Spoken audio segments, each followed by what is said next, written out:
तो दोस्तों, doctor stetho health channel में एक बार फिर से आपका स्वागत है। दोस्तों, अभी जैसे कि न्यू ईयर का जश्न ख़त्म नहीं हो पाया है और उसी बीच एक और टेंशन देने वाली खबर सामने आ गई है। और वो टेंशन देने वाली खबर ये है कि जो ओमिक्रॉन का एक और सब वेरिएंट जो है वो इंडिया के अंदर दस्तक दे चुका है। और इसका केस जो है वो पहला मामला गुजरात में मिला है। और गुजरात जो प्रशासन है वो कहीं ना कहीं पूरी तरह से अलर्ट हो गया है। तो आज इसी XBB.1.5 वेरिएंट के बारे में मैं आपको बताऊंगा, क्योंकि इस समय चीन में जो तबाही मची हुई है वो BF7 वेरिएंट के कारण है। और कहीं ना कहीं अमेरिका के अंदर जो केसेस आ रहे हैं उनमें से ऐसा माना जा रहा है कि लगभग 40% जो केस हैं वो कहीं ना कहीं इसी वेरिएंट के हैं। तो ये जो वेरिएंट है, ये पहले जो अमेरिका में फैल रहा था BQ1 वेरिएंट की तुलना में लगभग 120% तेज़ी से फैलता है।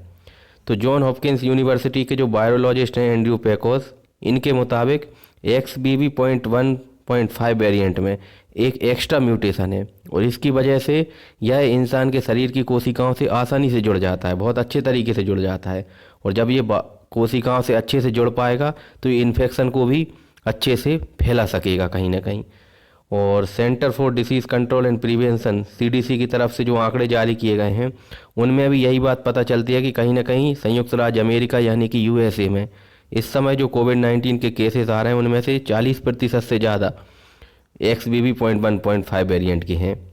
तो हालांकि कई जो हेल्थ एक्सपर्ट हैं उनकी चिंता इस समय BF7 वेरिएंट को लेकर है, जो कि चीन में इस समय तबाही मचा रहा है। लेकिन कहीं ना कहीं ये जो सुपर वेरिएंट है XBB.1.5, इसके दोगुने होने के केस, इसके जो केसेस डबल होते जा रहे हैं दिन प्रतिदिन, तो इसको लेकर भी कहीं ना कहीं चिंता है। तो इस सब वेरिएंट के बारे में सबसे पहले JP वीलैंड ने बताया था कुछ हफ्ते पहले।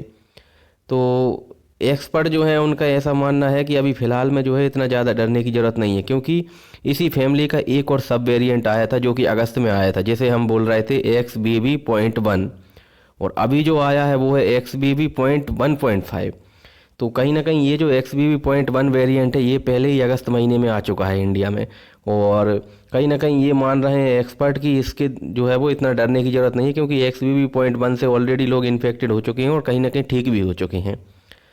और सबसे बड़ी दिक्कत ये है कि ये जो नया वेरिएंट आया है ये कहीं ना कहीं कोरोना का जो वैक्सीन ले चुके हैं जो लोग, उनके अंदर जो है वो इम्यूनिटी को कम कर सकता है, यानी कि वैक्सीन के असर को कम कर सकता है। और इस वजह से इन्फेक्शन का खतरा भी बढ़ सकता है। और ख़ासतौर पे जिन्हें कोई पहले से ही गंभीर बीमारियां हैं, डायबिटीज़ है, हाइपरटेंशन है, हार्ट से रिलेटेड कोई बीमारी है, अस्थमा है, ऐसे मरीजों में जो है वो ये वेरिएंट समस्याएं पैदा कर सकता है। तो इस समय सावधानी रखिए, मास्क का प्रयोग कीजिए, और जो व्यक्ति जिनको सर्दी जुकाम खांसी हो रहा है वो मास्क लगा के रखें। और कुल मिला करके बचाव ही जो है वो सबसे बड़ा तरीका है। और जिन लोगों ने वैक्सीन नहीं ली है वो समय पर अपना वैक्सीन ले लें, जिन्होंने बूस्टर डोज नहीं लिया है वो बूस्टर डोज ले लें। इसी तरह से इस जंग से बच सकते हैं। अब ये समय के साथ आगे पता चलेगा कि ये वेरिएंट जो है वो इंडिया में इसका कितना असर होगा। तो उम्मीद है जानकारी पसंद आई होगी। प्लीज़ चैनल को सब्सक्राइब करें और वीडियो को लाइक करें। Thank you so much.